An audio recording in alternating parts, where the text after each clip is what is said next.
to order. Would you please stand for the pledge to the nation's flag? I pledge allegiance to the flag of the United States of America and to the republic for which it stands, one nation under God, indivisible, with liberty and justice for all. Madam Clerk, would you please conduct the roll call? Baker, Here. Nargi, here, Snyder, Present. Reynolds, Present. Lees, Brown, Here. Williamson, here, Downing, Present. Meyer. Here. One present. Thank you. Entertain a motion to reset for the purpose of public hearing. Mr. Clinker, So. Mrs. Narchi, Second. all those in favor signify by saying aye. Aye. Opposed? Okay, the first ordinance for public hearing is ordinance 2023-15. An ordinance for an additional appropriation of the American Rescue Plan Grant Fund number 1760. Any comment from the public over this ordinance? Okay. Resolution 2023-09. A resolution declaring the designation of a certain real estate as an economic revitalization area and approving the application for property tax abatement, DJS leasing Houston Electric Real Estate. Any comment from the public over this resolution? Okay, seeing none, I'll entertain a motion to reconvene. Mr. Snyder, I'll make that motion, Madam President. Second. all those in favor signify by saying aye. Aye. Opposed?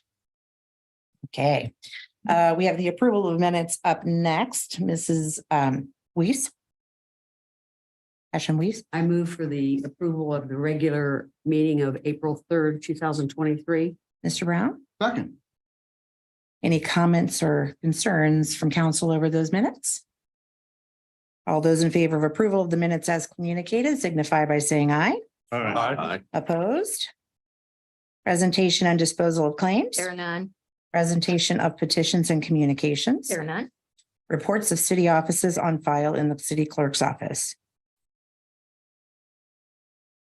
I don't think we have any. Okay, if you would like to historically view those, they're available on the city's website.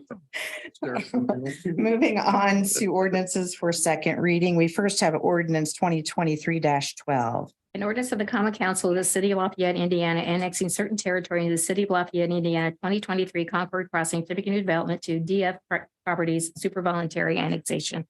Mrs. Williamson, I move we hear and approve ordinance 2023-12. Second. thank you. Moved and seconded. Mr. Riley, did you want to speak to this? Yeah, just briefly. Thank you. Kevin Riley with Riley, Teeter and Schreier representing Concord Crossing LLC, one of the petitioners. This is a voluntary petition for annexation into the city for a total of approximately 162.39 acres. It's located at the intersection of Concord Road and Veterans Memorial. The plan is to develop this as a multi-family housing development with a mix of duplexes, apartments, and townhomes. We believe we have met all the requirements of the statute for annexation, and we request your approval. I'm happy to answer any questions you have. Thank you, Mr. Riley. Comments or questions from council? Members of the public wish to comment or question ordinance 2023-12? Seeing none, Madam Clerk, would you please conduct a roll call vote? Blinker, Aye. Nargi. Aye. Snyder, Aye. Reynolds, Aye. Weiss, Aye. Brown, Aye. Williamson, Aye. Downing. Aye. Ordinance passes 8-0. You. Next ordinance for second reading is ordinance 2023-13. An ordinance of the Common Council of the City of Lafayette, Indiana, annexing certain territory in the City of Lafayette, Indiana, 2023 Southeast Voluntary Annexation Seal Property. Mr. Flinker, I move we hear 2023-13 on second reading. And second. thank you. Okay, very good. This is also a super voluntary annexation at the request of the property owners. This is for the annexation of approximately 346 acres to the south of SIA across 38, which we commonly refer to as the Steel property. For both this annexation and the one prior, after some publication and filing notices, they will both become effective 30 days after approval. Comments or questions from council? Members of the audience? All right, seeing none, Madam Clerk, would you conduct the roll call vote? Blinker, Aye. Nargi. Aye. Snyder, Aye. Reynolds, Aye. Weiss. Aye. Brown, Aye. Williamson. Aye. Downing. Aye. Ordinance passes 8-0. Thank you. Next ordinance for second reading is ordinance 2023-14. An ordinance to amend ordinance 2022-36 and ordinance fixing the salaries of the appointed officers and employees of the City of Lafayette, Indiana for the year 2023. excluding the sworn protective occupation and law enforcement members of the police and fire departments. Thank you, Mr. Snyder. Make the motion to hear ordinance 2023-14. Second. Thank you. Mr. Deal. Good evening, Jeremy Deal, City Controller. Members of council, before you have an ordinance that has a dual part request. The first is to add a full-time position entitled Zoo Educator. That position is to be funded by the Park Non-Reverting Fund. Due to expansion of programs and camps, the Parks Department has requested this additional position. The department's confident that the position will enhance service to the community and be fully supported by revenues gained from user fees in the Parks Non-Reverting Fund. So this will not impact property taxes. And the department understands that if revenues were to suffer a bit, that this and not enable this position to be funded, it would have to be canceled. So that is part one of the request. Part two is simply a name change. That is a position oriented in the Economic Development Department, and we're changing a position name from Senior Planner Project Manager to Senior Community Development Manager. So there's no change in this employment class or compensation. Name change only. All other aspects of the position remain unchanged. And all other aspects of the salary ordinance for 2023 remain unchanged. So I ask for your approval of this ordinance request. Comments or questions from council? Members of the audience? Thank you, Mr. Deal. Seeing none, Madam Clerk, would you please conduct a roll call vote? Blinker. Aye. Nargi. Aye. Snyder. Aye. Reynolds. Aye. Weiss. Aye. Brown. Aye. Williamson. Aye. County. Aye. Ordinance passes 8-0. Thank you. The next ordinance for second reading is ordinance 2023-15. An ordinance for an additional appropriation of American Rescue Plan Grant Fund number 1760. Ms. Ashen Weiss. I move to hear ordinance 2023-15 on second and final reading. Mr. Brown. Second. Thank you. Welcome back. Be back. This ordinance is an appropriation request for expenditure of our American Rescue Plan Act, state and local fiscal recovery funds. To date, the city has received just shy of $16 million, $15,881,059 in funds dispersed in two tranches. The first tranche of our funds was appropriated under the Treasury's interim final rule, which stipulated certain allowable uses. So last year, this council appropriated that first tranche just shy of $8 million for water infrastructure projects in accordance with the council approved community investment plan. So those projects entailed the new WIA above ground storage tank on the south side of town, substantial improvements to the Glick well field, and improvements to our electronic supervisory control and data acquisition systems. So those projects were only partially achieved. So this appropriation request is for remaining proceeds, unspent state and local fiscal refunds to continue those infrastructure projects.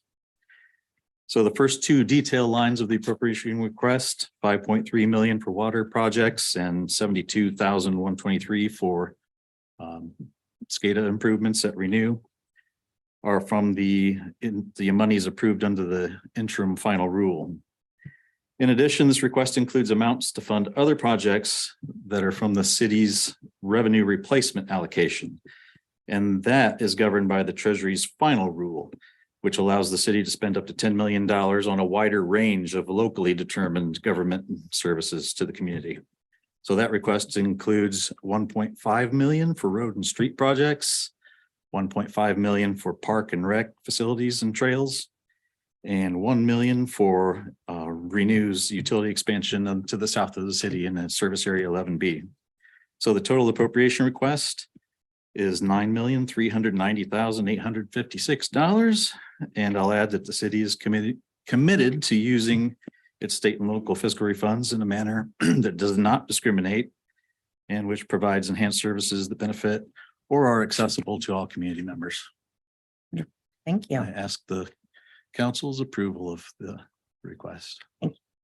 Comments or questions from council? Members of the audience? Thank you, sir. Thank you. Madam Clerk, would you please conduct a roll call vote on ordinance 2023-15? Blinker. Aye. Nargy. Aye. Snyder. Aye. Reynolds. Aye. Weiss. Aye. Brown. Aye. Williamson. Aye. Downing. Aye. Ordinance passes 8-0.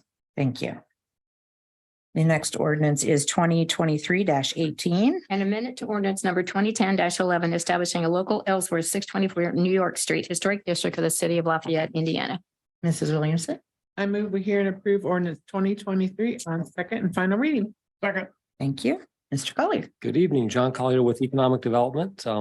Again, this month we have for the second reading, 4 new districts that we want to bring before you. That first is for local Ellsworth 642 New York Street. It's a gable front Gothic revival style home. It's rated as contributing in the Tippecanoe County interim report. And the Historic Preservation Commission recommended its approval and would request your approval on this final reading as well. Comments or questions from council? Members of the audience? Seeing none, Madam Clerk, would you please conduct a roll call vote on 2023-18? Blinker. Aye. Nargy. Aye. Snyder. Aye. Reynolds. Aye. Weiss. Aye. Brown. Aye. Williamson. Aye. Downing. Aye. Ordinance passes 8-0. And along the same lines, ordinance 2023-19. An amendment to ordinance number 2010-11, establishing a local Wabash Avenue, 718 Wabash Avenue Historic District in the city of Lafayette, Indiana. Mr. Clinker. I move we hear ordinance 2023-19 on second reading. Second. Thank you. All right, again, this is what you all know as the Fairfield Township Trustee Office on Wabash Avenue.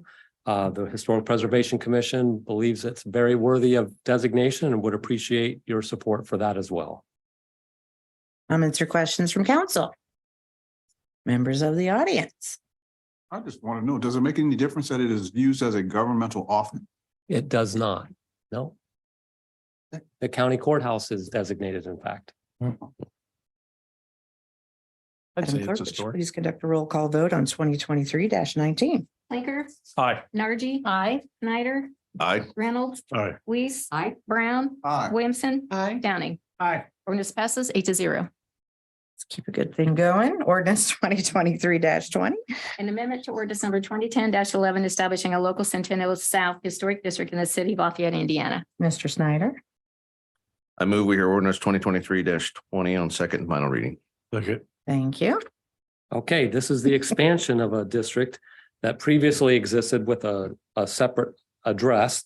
Since we're adding 2 adjacent structures that are contiguous, we are combining the 2 and calling them the local Centennial South Historic District. And again, all the buildings in this district are considered historic and worthy of being designated, and the Historic Preservation Commission recommended their approval and requests your approval as well. Comments or questions from council? Members of the audience? Madam Clerk, would you please conduct a roll call vote on 2023-20? Blinker. Aye. Nargy. Aye. Snyder. Aye. Reynolds. Aye. Weiss. Aye. Brown. Aye. Williamson. Aye. Downing. Aye. Ordinance passes 8-0. And lastly, ordinance 2023-21. We need to get it on. We need to read it. Okay, so here, and amend to ordinance number 2010-11, establishing a Centennial East Central 515 North 7th Conservation District in the city of Lafayette, Indiana. Ms. Hession-Weeks. I move for consideration of ordinance 2023-21 on second and final reading. Second. Thank you. Okay, this is a conservation district, which again has limited things that have to come before the Historic Preservation Commission for review and approval. The property owner requested this designation, so the commission recommended approval and is requesting your approval for that designation as well.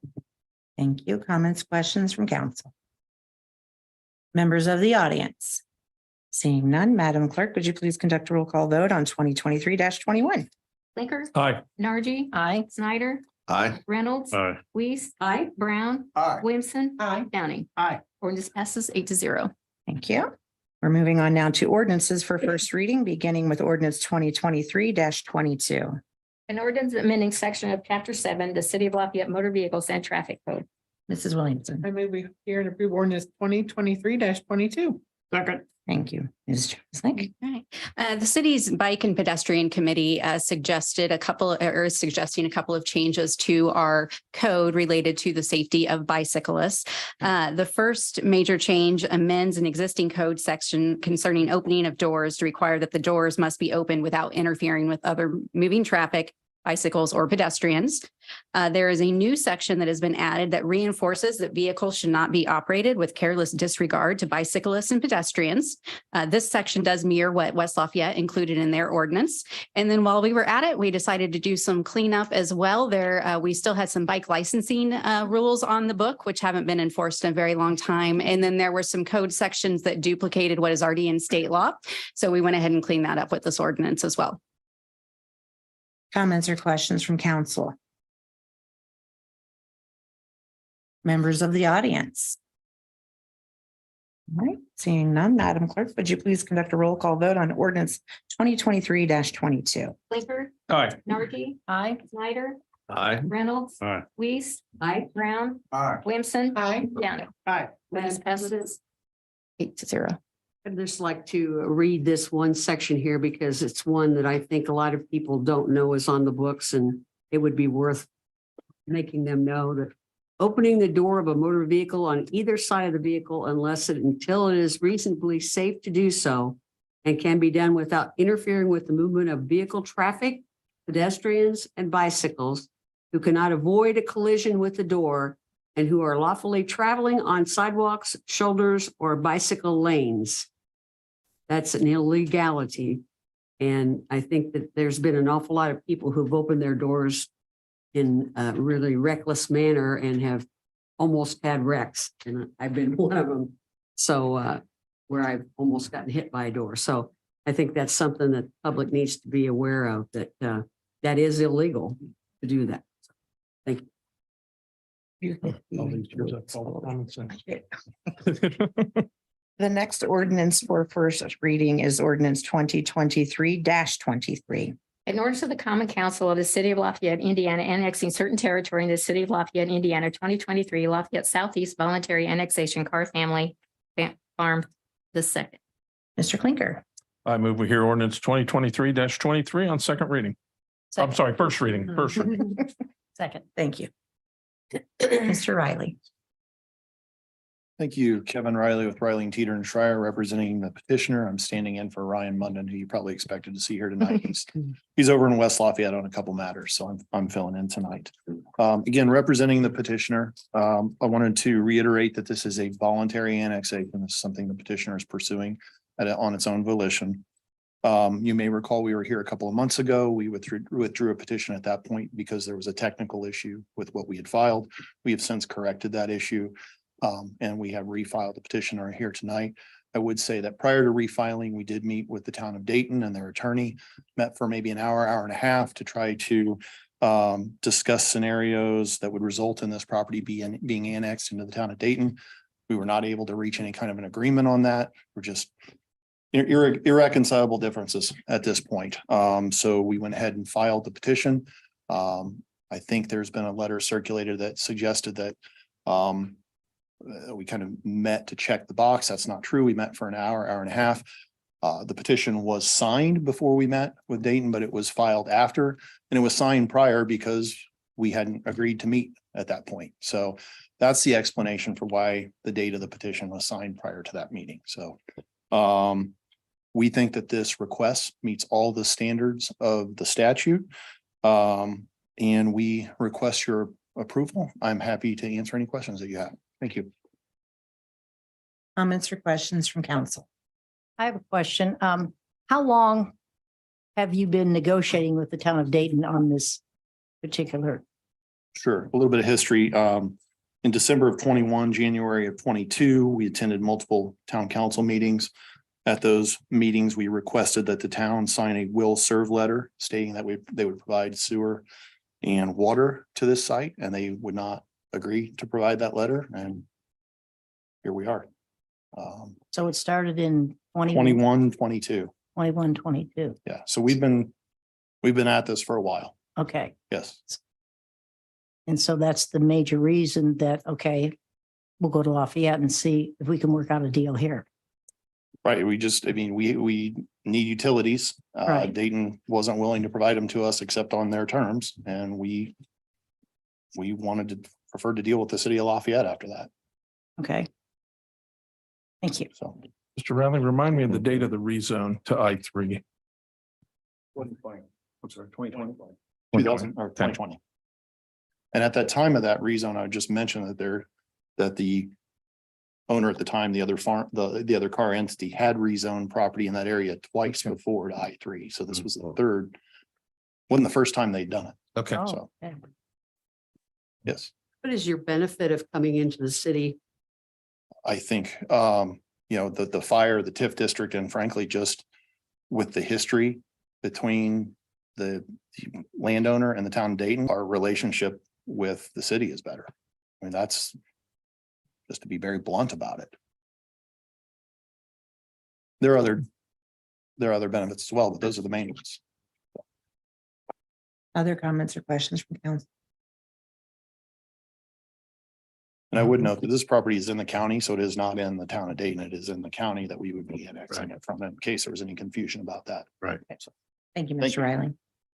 Comments or questions from the audience? I would like to remind you when you approach the microphone that you state your name and address, and you also limit your remarks to 3 minutes. Thank you. Excuse me, Chris Wisher. I'm representing the town of Dayton on this matter. I actually live in Evansville, Indiana. I have offices in Indianapolis as well. I know I only have 3 minutes and I want to make sure that I don't want to belabor everything that I appreciate you all receiving and attention to the emails that we've sent you. Apologize for cluttering your inbox. I do want to address a couple of things that were said.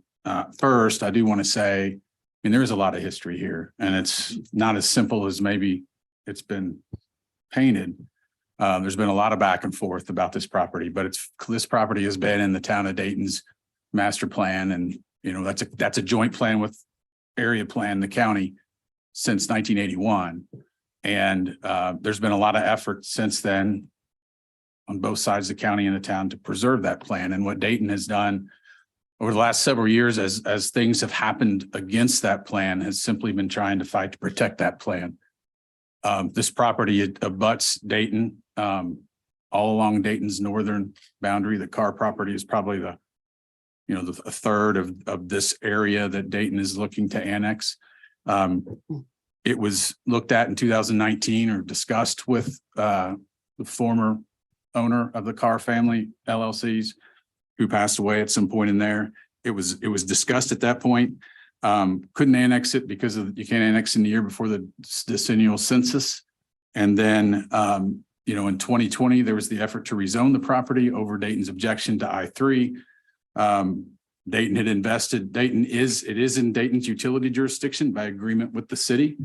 And Dayton has planned to serve, but as you know, with service generally comes annexation. That's how, when you serve outside your town boundaries, you want annexation to come with that. And that was not something that the owner was willing to do. And that probably led to they made a blanket request for a serve letter indicating that Dayton would agree to serve. Dayton's always been there, ready, willing to serve the area, but there's a lot that comes with that. And so I don't think it's fair to say that Dayton refused to provide utility service. They've always been willing. They wanted to discuss annexation. We did meet last month after this meeting. It was a long meeting. The main issues were the rezoning and the zoning, and Dayton basically gave on that and said they would allow it to come in as industrial, no change. The only issue that was of any lengthy discussion was this road. And Dayton has been insistent that there not be a through road through Dayton for industrial truck traffic.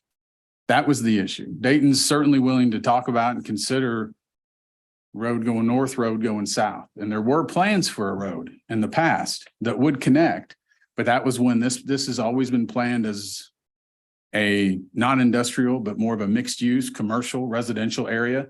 And so when that changed, may I sum up? Because there's a lot to it. I'm more responding now than what I really intended to say. But when the zoning changed, the plans for the road changed. And what Dayton has been trying to do is get to a point where we can come to some agreement. And in that meeting, Dayton gave a mile and the property owner didn't give an inch. It was, I want the road. I'm going to go to Lafayette unless I get the road. We talked about options about how that road could work without connecting, or how it might be that it could provide access without congestion at the interstate, without all of these trucks now being routed through Dayton. And we left that for further discussion. And then the next thing we know, the petition's been filed again. There was no further follow-up. There were no more questions after that. The petition was filed. So that's why we're here today. And so I know I'm out of my 3 minutes, but I wanted to just remind you, I mentioned this in the letter, and I've exchanged emails with your attorney. She can tell you if she agrees or not, but I mean, this is your decision. It is a discretionary decision. You can say no. You don't have to accept this property into Lafayette. And I don't believe that, given the way the statutes are structured, that the property owner could force you to. This is a monumental, I can't overstate to the people of Dayton that this is a monumental generational decision. It's going to impact the town of Dayton forever.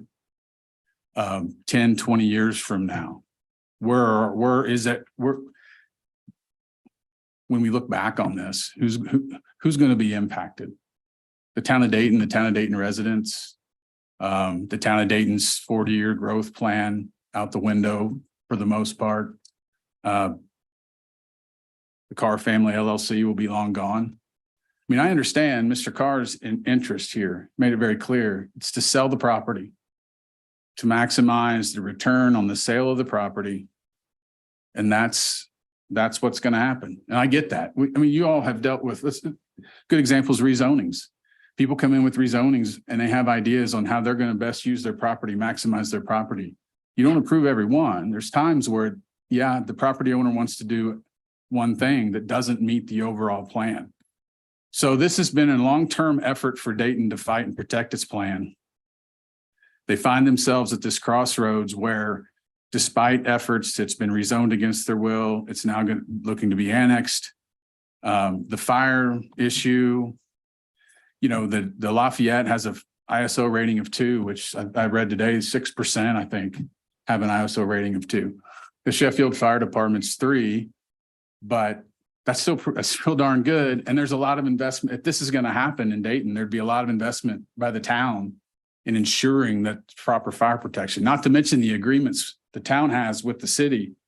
And we've talked with the fire chiefs of Sheffield, and they're convinced that there won't be any material change or difference in fire protection. So that's a non-issue. The only issue. Sir, could you please make a final closing Yeah, statement? so that's it. I apologize for the additional time. I just think, you know, I just want you guys to know that the decision you're making is very important. And what the town would like is for you to say no and let us get back to working through this ourselves. Thank you. Sir, Yes. I have many people that I know in Dayton. Yeah. And I guess my question would be is, we took in SIA many, many years ago. And I think that I wish that Dayton would have gotten their stuff together and gotten a plan put together to get this done a long time ago. So I think the fact that these people have come to the city of Lafayette to ask for voluntary annexation is because there's systematically been plans all along. And I don't think Dayton probably was quite as planned ahead.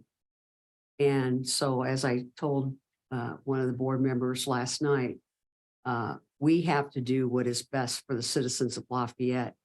We can't, they're the ones that elect us. So I know the mayor asked the Carrs to go back and talk to the board.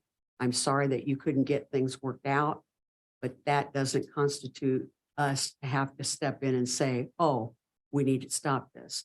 So I, for one, will be voting for this particular thing because I feel like it is in the best interest of the citizens of Lafayette whom we serve. Madam President, I have a question for Yes, Mr. sir. Wisher. You mentioned that there was some Dayton planning, but they weren't in Dayton at the time. As a large landowner in that area that you were planning for the growth, were the cars invited to meetings or were they public meetings? My And- understanding is, and I think these folks can address that, folks from Dayton were involved in that, but all along, particularly leading up to the rezoning that was done, that the Carr family may have been the father that was involved at that time, but then there have been discussions all along the way. What year was this plan put in place? When did it start? The plan has been in place since 1981, and then it was Okay. amended in 87, and it's been part of the plan. And then in 2019, they reached out to the Carr family about annexation. They couldn't annex at that time. And then in 2020, that's when the rezoning happened. And then more recently, the request for the utility service, which again, utility service extension would Right. normally come with annexation. And that's where, you know, we want you to provide the utilities, but we don't want to annex into your city or those kinds of things. So it's been a long discussion. So it The started idea in is the that- 80s, and I think in 1995 it was revised. Yeah, it's been revised a number of times, So and it's that, been 25 years. that's right. So why wait 25 years to? Well, you wait for, I mean, you're basically, the utilities get extended when the development is ready to occur. And the developers generally extend the utilities, and along with the utility extension comes annexation. So I mean, I've done municipal work for a long time, and there are plans. Now, most municipalities don't have the challenge that Dayton has. It's being seen in this situation, which is most municipalities I represent are kind of by themselves. They're not tucked in with a larger city. So there's not this corner where you're touching both. So you basically take annexation as it comes. And as you know, the way the statutes are, I mean, I understand we're asking you all to do something counterintuitive to the way we all think of annexation. Someone is standing here saying, please annex me. And we're asking you to say no to that. And it's this confluence of the two, here's the map, and you can very easily see the green. The blue's a little harder to see, but this property is right in there. And so from Dayton's perspective, where does Dayton go after this?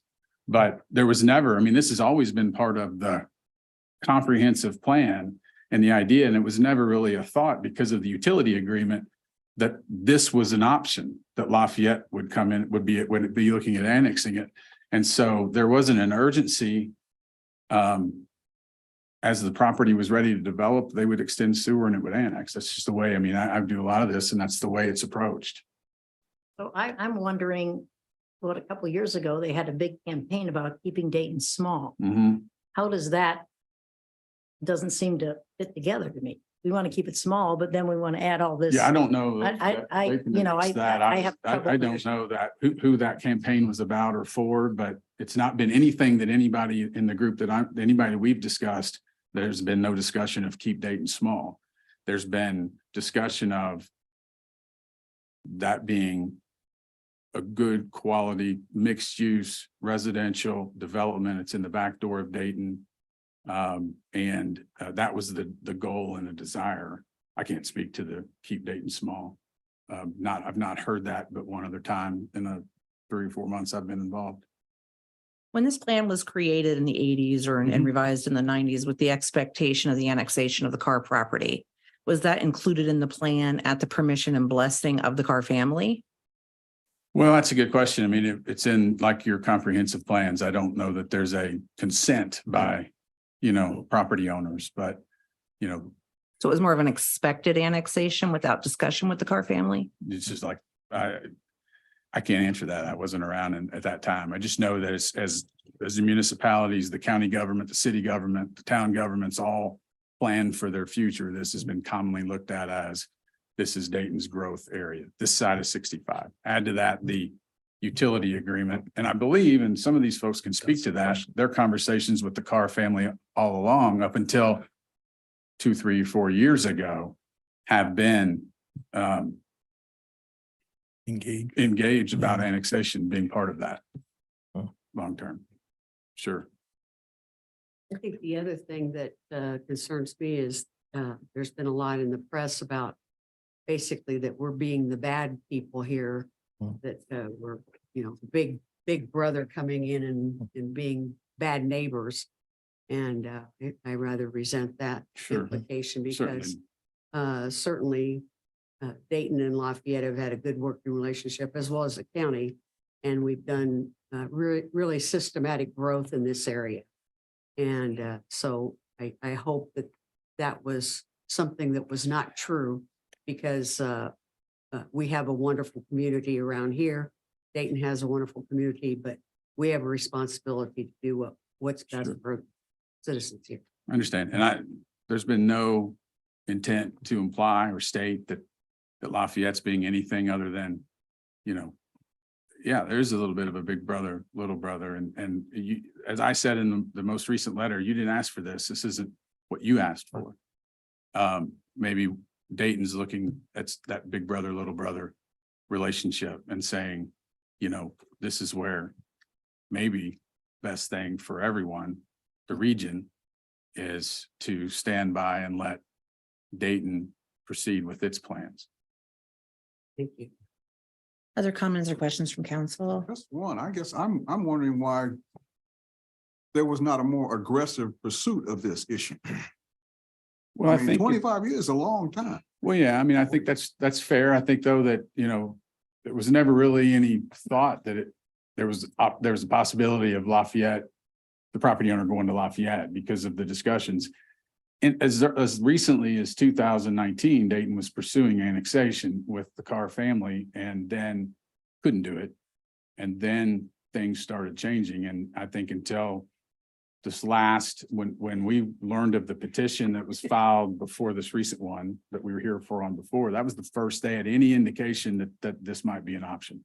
So if they maybe something they just didn't consider because of the utility agreement is, I think, a big part of this, because implied in that somewhat is when that agreement was put together, you go back and look at the minutes. I mean, it was designed Dayton to be able to protect the land around it and serve, right? It's going to serve. That's, again, when you provide utilities as a town or a city, you can provide them out of town, but particularly nowadays when you could, they really strangle you on annexation. You're going to have to provide utilities in exchange for annexation. So that utility agreement gave them comfort, because that was the whole goal of the utility agreement, was that Dayton would be the provider, the service provider, and have some influence over what occurs out there. And we all do that in municipal government. You guys do it. You have your own comprehensive plan. And when you're asked to rezone or you're looking at zoning, you have to look at the comprehensive plan. And you don't, just because the property owner wants to do A doesn't mean it's the right thing. That comprehensive plan guides you in your decisions, and it's supposed to. And that's the comprehensive plan that Dayton has had. So did they sleep on it? Maybe it sounds like they did, but they had no reason to believe that they were. So if we weren't nestled together like this, right, that's what a town would do, would say, when you're ready to develop, you'll come in.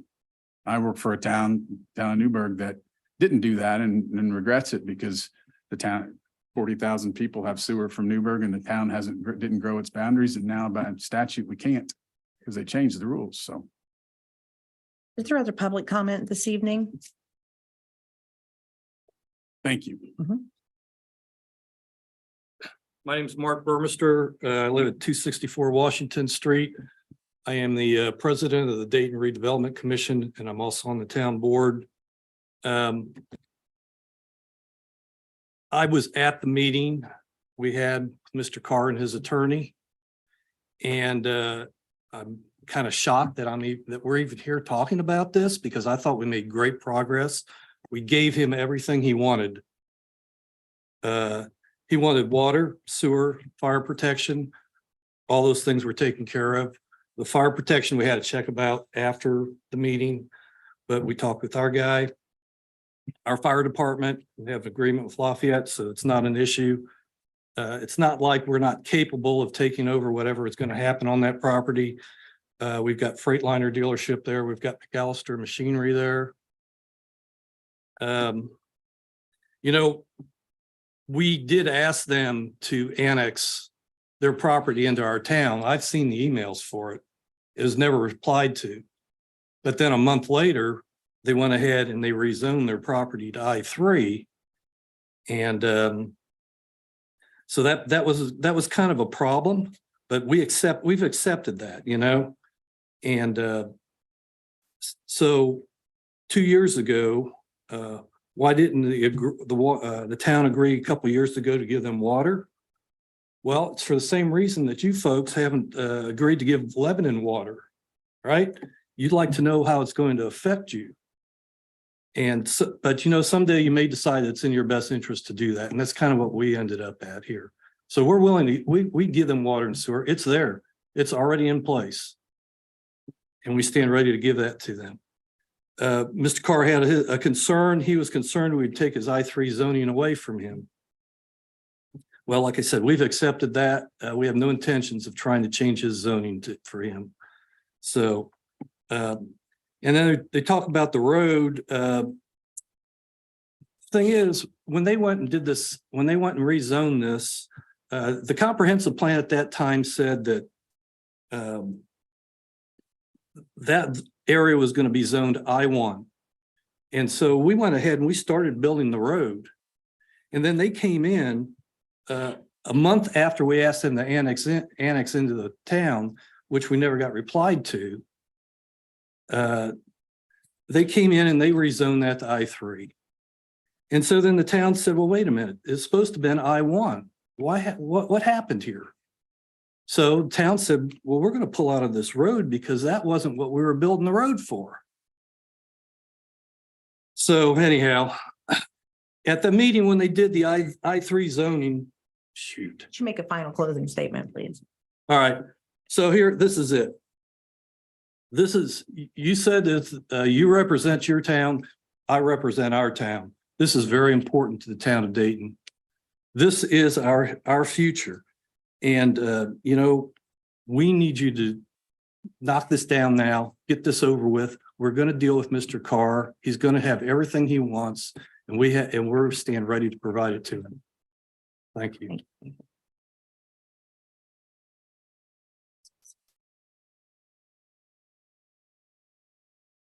Good evening. My name is Cindy Marsh, and my husband and I have lived in Dayton for 49 years, so we've been around a while. I'm president of the Dayton Area Community Coalition, and my husband, Ron Kohler, has been an elected official in Dayton for nearly 20 years. The town of Dayton, Tippecanoe County, and the city of Lafayette have always worked together in a spirit of cooperation, but that does seem to have changed in recent years, thanks to the efforts of one person. That person convinced the Area Plan Commission and the county commissioners to approve a rezone of his land north of Dayton against the recommendation of Area Plan staff, against the specific requirements outlined in the land use plans, and against the wishes of the town of Dayton. And although the land use plans specifically call for intergovernmental cooperation, the county commissioners and their APC board turned their back on Dayton in favor of one man's financial pursuits. Now you all are being asked to do the same. It seems intergovernmental cooperation could be a thing of the past. This council considers a near constant stream of annexation petitions. It holds numerous annexation public hearings and votes on dozens and dozens of annexation ordinances. There's no shortage of areas for you to annex. The area north of Dayton has always been in Dayton's expansion area and has never been a target of Lafayette until it was brought to you in this petition. So I ask that you please consider the residents of Dayton that you not turn your back on intergovernmental cooperation, and please vote no on this petition. But because I've been around a while, I can also answer some of these questions that have been asked earlier that the town's attorney may not have been aware of. For one thing, the Keep Dayton Small had nothing to do with the literal size. It had to do with the feeling. Small town, feeling, the small town aura. It had nothing to do with being literally geographically small, not at all, not even close. That's something that's kind of been hijacked and distorted by certain people. As far as why the comprehensive plan wasn't updated, I can testify right here on a Bible that the town of Dayton, through multiple town councils, had requested an updated comprehensive plan from area plan and the county commissioners. At one point, the county commissioners did send a resolution. I think I can't tell you the number, but I believe it's in 2019 to area plan.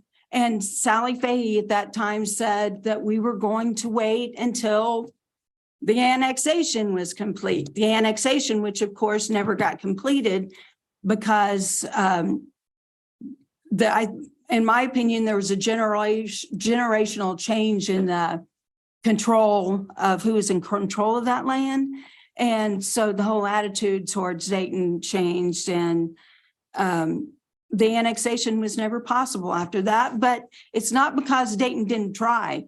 Multiple town councils had asked for updated land use plans and comprehensive plans. And this town council finally went out and got their own grant to be able to get their own comprehensive plan. And that's what's being done right now.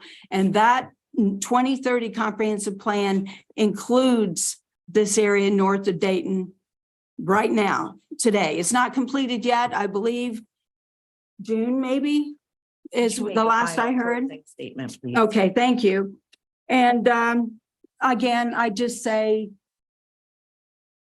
please consider Dayton. That's all I can say, and cooperate with us. We're really trying. Thank you.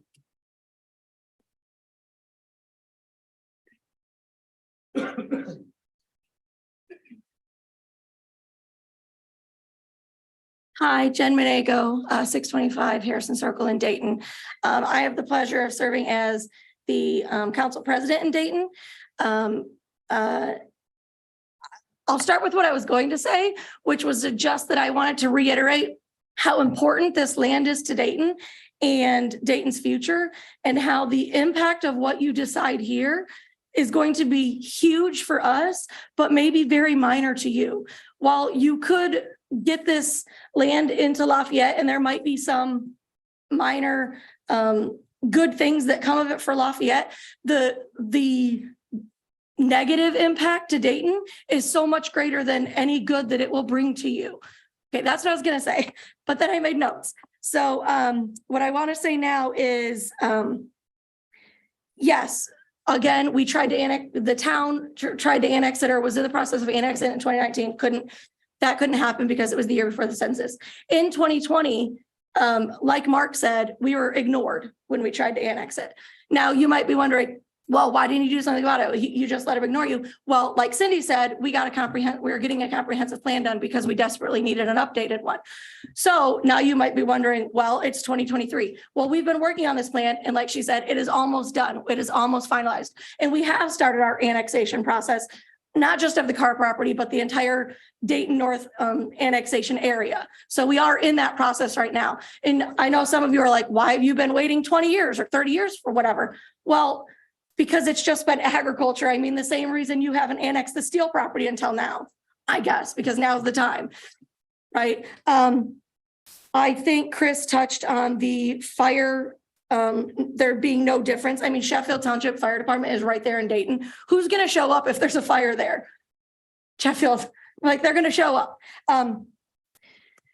What else? I-65, I'm sure you've all looked at the map. I-65 is such an appropriate border. And while Lafayette is on the other side of I-65, 65 is such a huge border. It just makes sense for that to continue to be the border, right? Oh,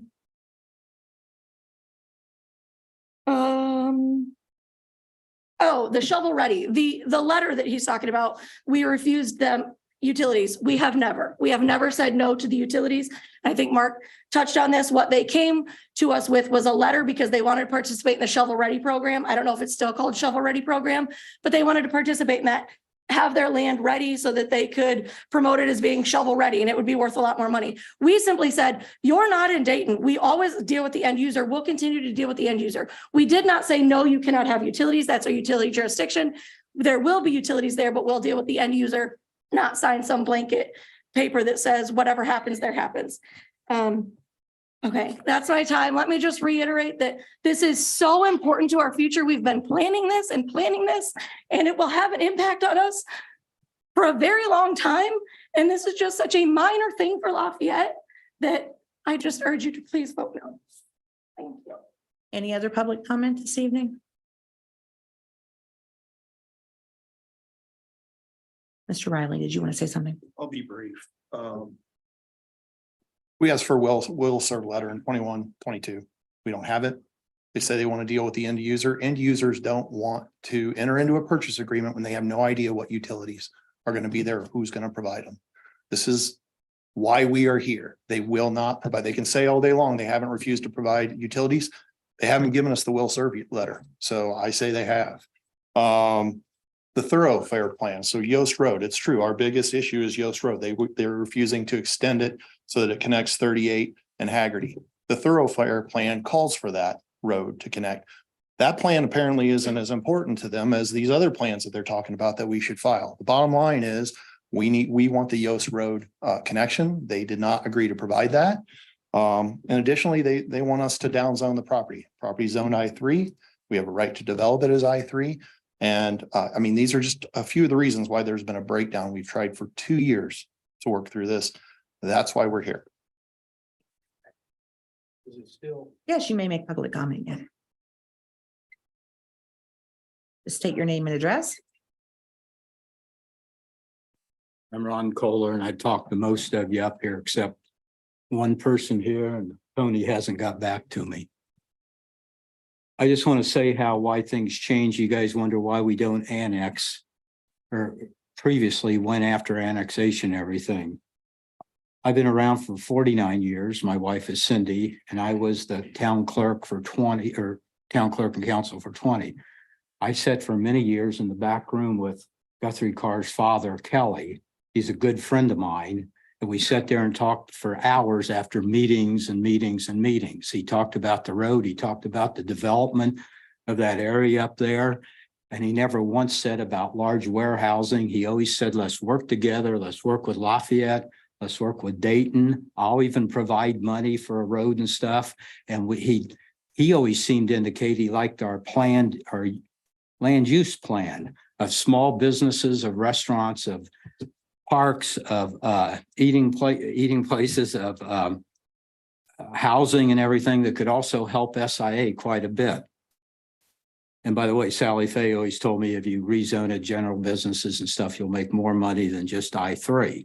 But everything changed. Kelly, though, so Kelly always told the board, and the old board, I've been around for 45 years going to the board meetings, and every board has thought of that area as our area. And it's always been this land use of it never had I3 in it. So all of a sudden, just like you guys didn't go across the road from SIA when those brothers or whoever owned that out of town, you guys haven't pursued that for 30 years. All of a sudden, though, they sell it.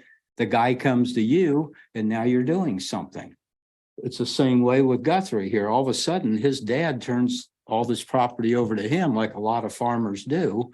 And it's a whole new situation. Kelly seemed to have some, let's do what's good for Dayton. Guthrie could care less about Dayton. He's fought us at every single meeting that I've been there, and I've never missed a meeting. The meeting a couple weeks ago, but Tony, you said we can't work together.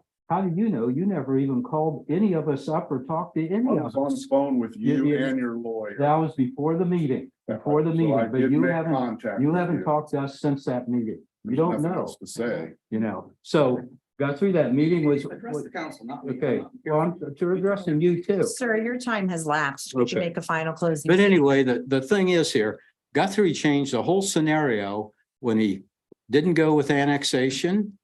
We didn't need to annex before that because Kelly said, we'll do it later when I do something with the land. and he never did anything until he turned it over here. So now all of a sudden it's a new scenario and it changes the whole thing. He's got I-3 in there and we don't want it to be a roadway of nothing but trucks out of that north end of SIA coming down. Our police don't want it. We could have got them here. It'll be a huge bottleneck, a block and a half away from the interstate. And just so you know one thing, if you did build Yost Drive and it came to 38, it'll take you, it's 2/10 of a mile. If you come out of that north gate of SIA and you come across the interstate and down Yost Drive to the interstate, it's 2/10 of a mile longer than going the other way. Veterans Highway was built for the trucks and to get in and out of SIA. It wasn't, Yost Drive is not meant to be that. It was to access Thank you, sir. multi-use area up there. Thank you. Thank you. Any other public comment this evening? Any additional comment from council? I have a question. I want to make sure I understand this. That they would not provide the utilities until they knew who was going to purchase the land. Correct? That's right. They wanted the end user before they would. And so. Would Okay, give the so will that makes serve. it very difficult to sell because. Okay, Can't develop property if you don't know what utilities are gonna be there. right. If you don't have it shovel ready, it's very Right, difficult right. to sell. Right. Okay, thank you. Other comments from council? Call for the question. All right. For the clerk, please conduct a roll call vote on ordinance 2023-23. Baker. Aye. Nargi. Aye. Snyder. Aye. Reynolds. Aye. Weiss. Aye. Brown. Aye. Williamson. Aye. Downing. Aye. Ordinance passes 8-0. Thank you. Is there? We do need to set a public hearing for this meeting at the next council meeting on June. June 5th at 6:01 PM. Thank you, Mr. Brown. All those in favor signify by saying aye. Aye. Opposed? Thank you. And then we probably should remind them it won't be on the agenda next month, but the fiscal plan will be on the agenda next month. We'll hear this then in July.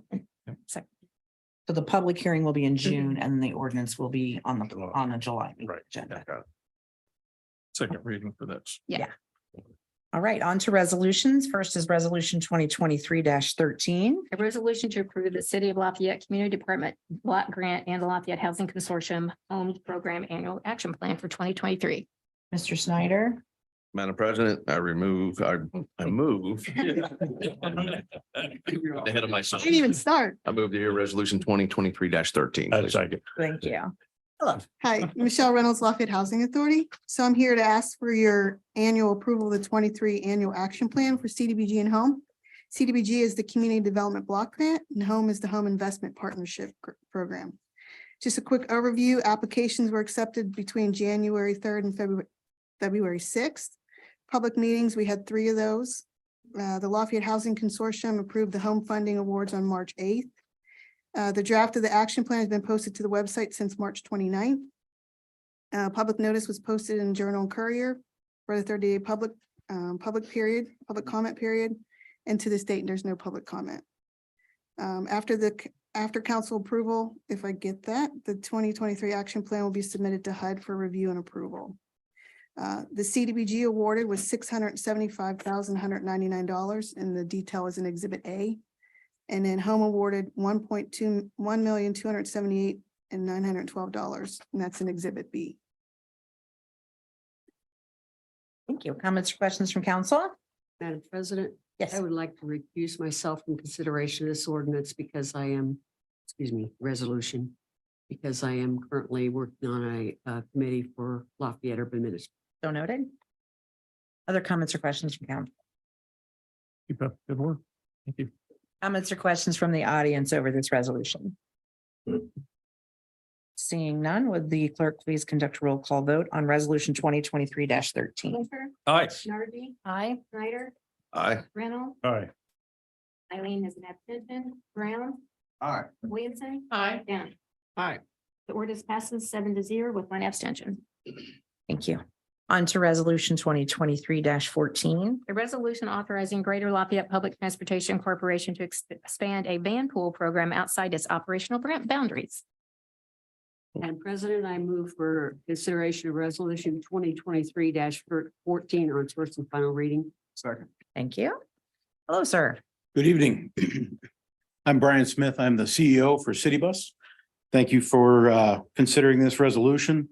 We are partnering with the Greater Lafayette Commerce to start up a van pool program. And to be as effective as possible, we'd like to have a area that's broader than just the boundaries of our current operating area. And in order to do that, Indiana law requires that we come to you and get your permission to provide service beyond those boundaries. So for the purpose of van pools only, and at no taxpayer cost for the city of Lafayette, would ask for your approval to be able to run a van pool program throughout the county and be able to bring folks to and from work. The term that I've learned from our partners at Greater Lafayette Commerce is labor shed. And the distance that people come in from out of town for work is broader than our service area. And so this would allow us to bring folks into the businesses that make Lafayette what it is. So be happy to answer any questions that you might have. Frank, can you just give us a little detail about what that'll look like? How many passenger van going to what areas? Give us just a brief. Certainly. As we envision it, this would be a van pool program where anywhere between 4 people and all the way up to 15 people could partner together and participate in a van pool. We would look for a provider of a van pool service as a turnkey, where the vehicle is provided. There's a website to connect people together. Any kind of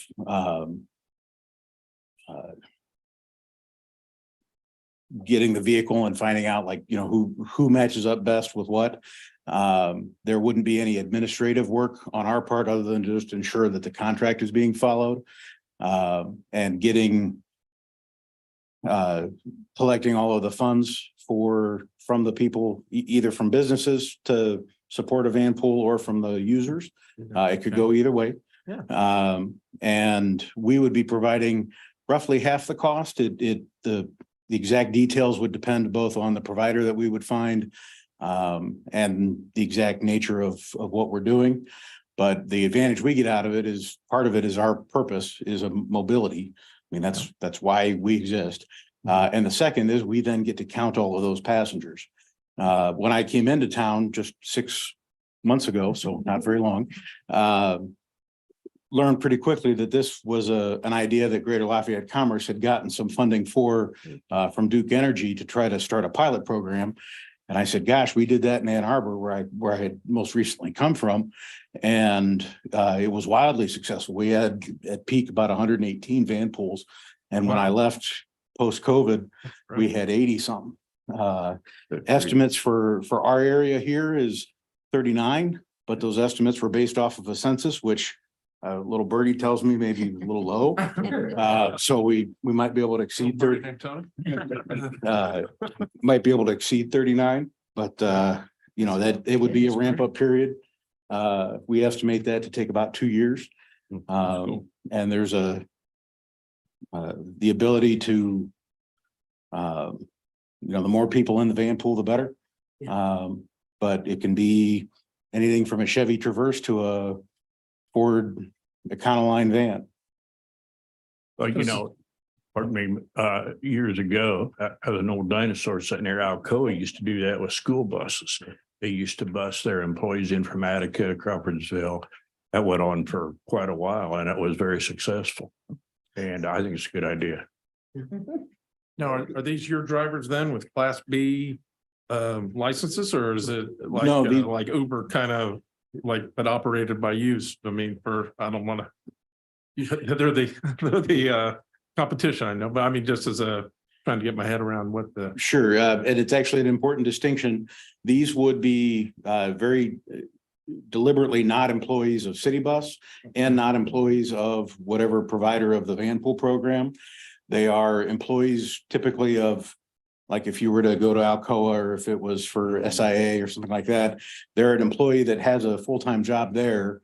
They volunteer to be a driver or a backup driver and typically get either a break on their monthly fee or some other form of incentive to be the driver, including oftentimes up to 200 miles a month where they can use the vehicle for their own purposes.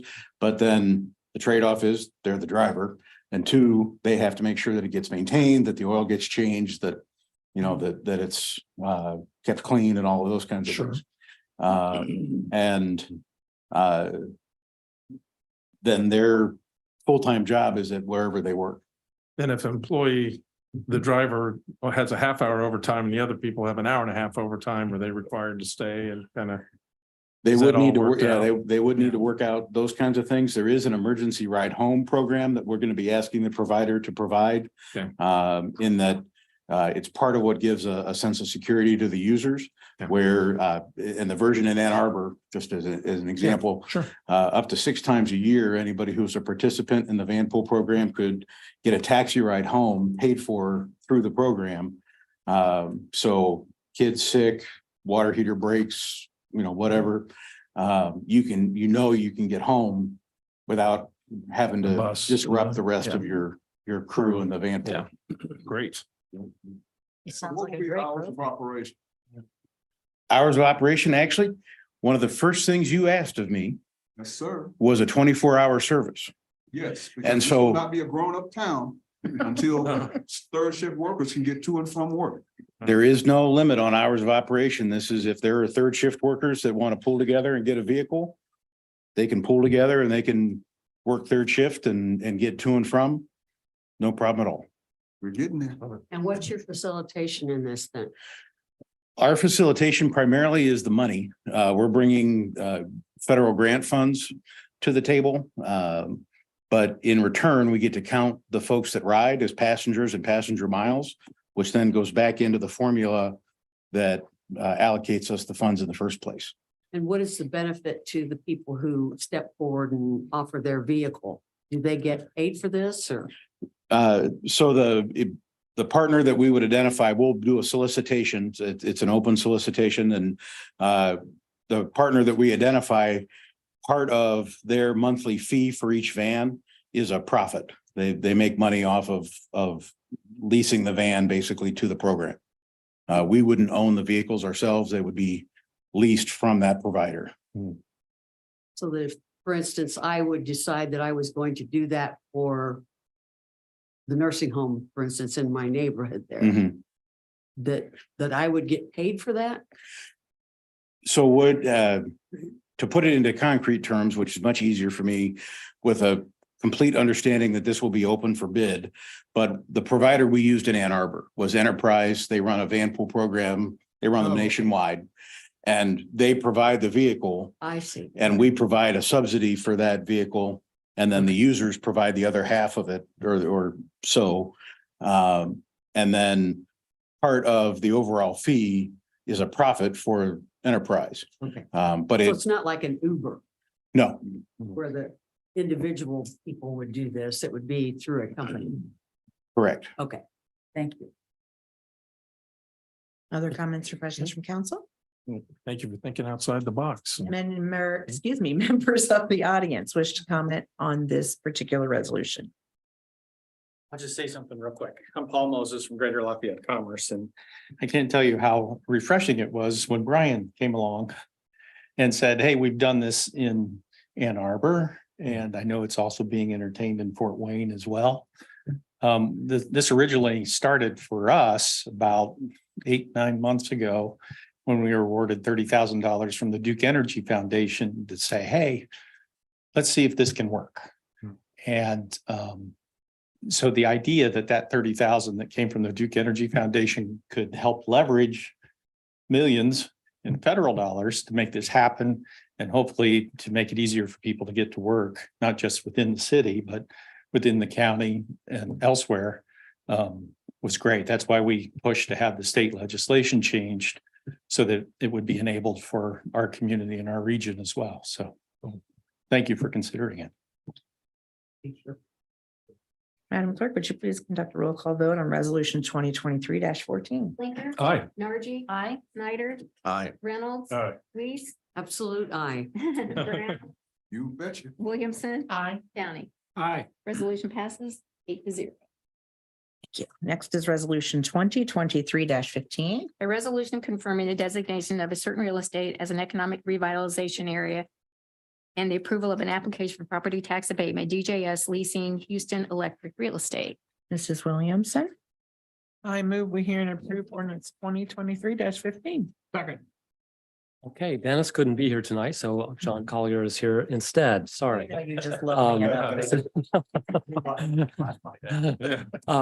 So Houston Electric, as you know, this is the confirmatory from last month's declaratory resolution, is expanding their operations to meet regional and local demand and requesting a tax abatement for real, and then the next one is for personal property to facilitate the expansion. So they're requesting for this abatement, a 7-year graduated abatement for the real estate investment of 1.75 million at their current location at 2723 Old Romney Road. This will add 15 new jobs and they will retain 294. Matt Houston from Houston is here if anyone has any questions. So otherwise. Comments or questions from council? Mr. Collier, comments or questions from the audience over resolution 2023-15? Seeing none, would clerk please conduct a roll call vote? Blinker. Aye. Nargi. Aye. Snyder. Aye. Reynolds. Aye. Weiss. Aye. Brown. Aye. Williamson. Aye. Downey. Aye. Resolution passes 8-0. And we'll piggyback on that with resolution 2023-16. A resolution of approving a deduction for tax abatement in an economic revitalization area, Houston Electric Incorporated personal property. Mr. Blinker. I move we hear resolution 2023-16 on first and final. Second. Thank you. Okay, also John Collier. This is also for Houston Electric.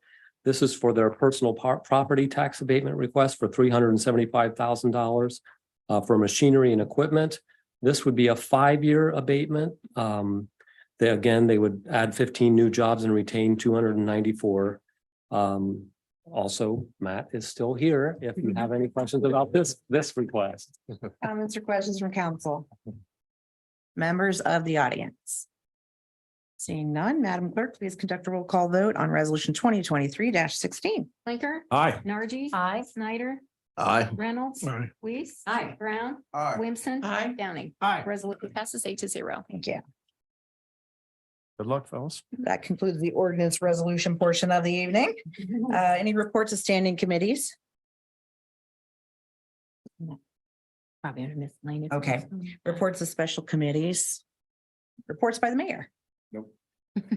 Miscellaneous and new business.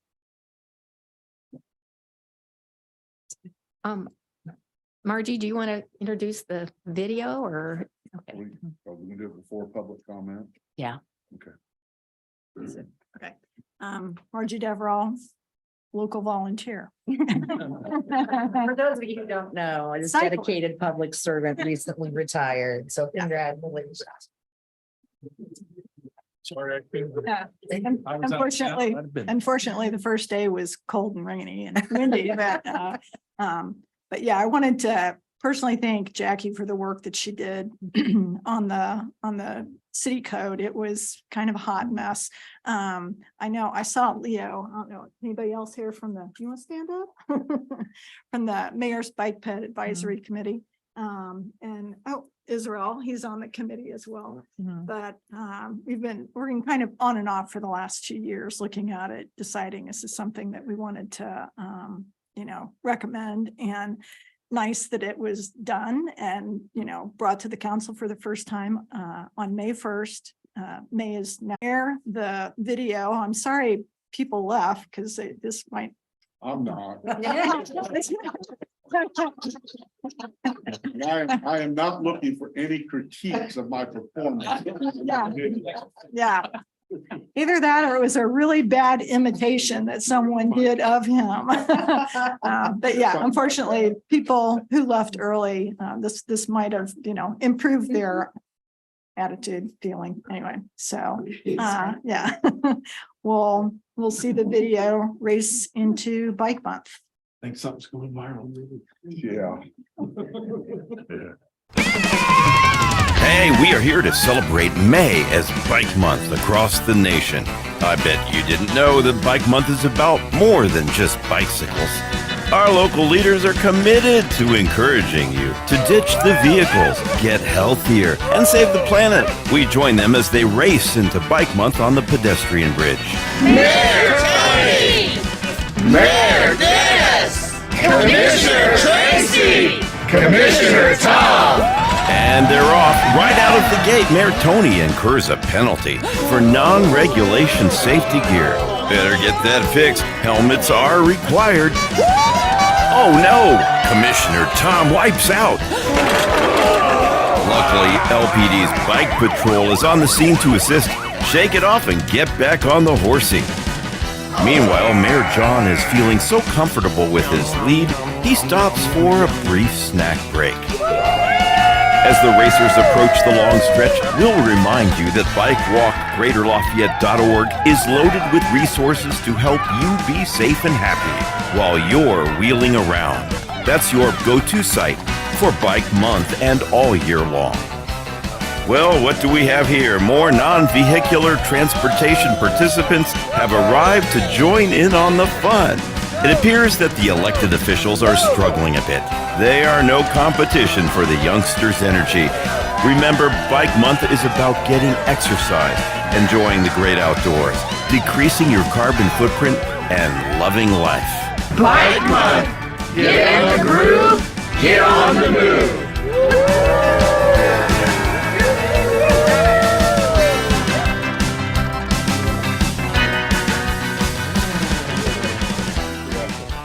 Very well done. Remember, discretion is the better part of power. We needed that. Yeah. I assume this will be on the city's website, Facebook page. Okay. Thank you so much. Any reports from council people? Here. Okay, we're moving on to the public comment portion of the evening. So you're free to approach the podium to make public comment on any issue concern you might have. Remember, please, to state your name and address, and that all participants are required to maintain a high level of civility, respect, and courtesy. Any open public comment this evening? Good evening.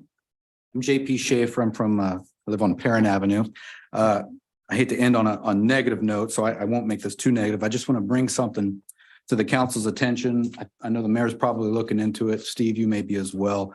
I can't help but notice over the last few weeks, an increase in light pollution downtown from this wonderful municipal building and police department we're about to celebrate. So it's a little late, but it was only recently that I noticed it. I have some pictures to disseminate for the board's consideration. I don't have any specific request at this point. I just wanted to bring it to your attention. I know I've conferred with some folks from the Wabash Valley Astronomical Society. George is here from that organization. They've noticed an increase in light pollution. As Lafayette develops, there's going to be an increase in light pollution. We understand that, but the lighting of the parking garage on the municipal building is of a kind that really increases light pollution very drastically. I'd ask the council to look at that, maybe refer it to the engineer's office to see if there's some reasonable, cheap, minimal efforts that we could employ to bring that down somewhat. I have copies of pictures that I took just from yesterday at St. Mary's that show what I'm talking about. I'd like to hand those to Mr. Klinker. So just one copy? There's 4 copies there. Yeah. And that's it. Thank you so much. Any other public comment this I evening? will just say that I did go up to his house on Perrin Avenue when he's and looked, and I could not see the lights from there. I mean, I'm not disputing that he has pictures. And then I drove up and down Columbia trying to see if it was the parking garage, because that a light doesn't really go up in the air, and the light under around the building is actually protected by a ledge, so it can't go up on the front of the building. So I don't actually, I'm not sure I have an answer for it yet, but I did go check about 10 o'clock at night, so it was plenty dark. to try to follow up on what he had sent me, but I don't really have an answer for it. Okay. Because the lights were turned on the project, garage, but they were actually a light purple. So they weren't white, they were on light purple. So we'll have to. Mr. Schaefer, were you, I'm sorry, were you done? I'm sorry. No, go go, ahead, please, you're go ahead. finishing. So is there a shielding that you're hoping for that like we can keep the light, but have it Well, face down or what were yeah. you? Yeah, If I I mean, may, I don't have any specific solution at this point. To the mayor's comment, though, I did ask George from the Astronomical Society to look into it, and he triangulated and observed the light from a couple different spots and identified it as emanating from the location of the new parking garage. Thank you. Any other public comment this evening? All right, Mr. Clinker, move for adjournment. all those in favor signify by saying aye. Aye. Opposed? We are adjourned. Thank you. Really. But it's not essentially. Yeah.